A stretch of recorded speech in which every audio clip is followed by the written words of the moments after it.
دیکھیں نواز شریف صاحب جتنے بڑے لیڈر ہیں ان کے فیصلے بھی اسی طرح بڑے ہوتے ہیں.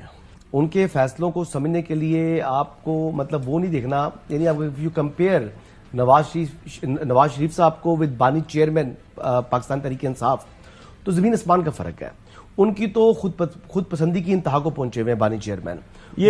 وہ کیا بات کرتے ہیں جی, یہ کون ہے بانی چیئرمین؟ کبھی کوئی تقریر کرے نا اس پہ اپنی ذات سے وہ باہر نہیں نکلتے. وہ کبھی کہتے ہیں میں نے, مجھے, میرے خیال میں, میرے مطابق, وہ یہ باتیں کرتے ہیں. تو جو نواز شریف صاحب ہیں وہ ہمیشہ ملک کی بات کرتے ہیں, ملک کی تعمیر و ترقی کی بات کرتے ہیں. یہ بڑا فرق ہے. تو ان کی سیاست اپنی ذات کی سیاست نہیں ہے, ملکی مفاد کی سیاست ہے. نواز شریف صاحب کی عوام کی فلاح کی سیاست ہے, ترقی کی سیاست ہے, موٹر ویز بنائیں, بجلی کارخانے لگائیں, یہ کریں, سب چیزیں. جو وہ ہیں انہوں نے تو صرف بیانیاں گھڑا, بیرونی سازش ہوگی, میں مظلوم, میں بیچارہ, میں یہ, میں وہ. تو ٹھیک ہے, اب ان کو اتنا مینڈیٹ نہیں ملا جس کی ان کو توقع تھی, تو وہ اب جو ہے اسٹیئرنگ ویل پر خود نہیں بیٹھ رہے, ان کی جگہ ان کا بھائی بیٹھ رہا ہے. تو حکومت تو پھر بھی مسلم لیگ نواز کی بن رہی ہے. اور بیسک چیز تو یہ ہے کہ پنجاب کے اندر مریم نواز صاحبہ اب چیف منسٹر پنجاب کے طور پر جو ہے وہ اپنا ایک کیریئر کا آغاز کرنے جا رہی ہیں. اچھا,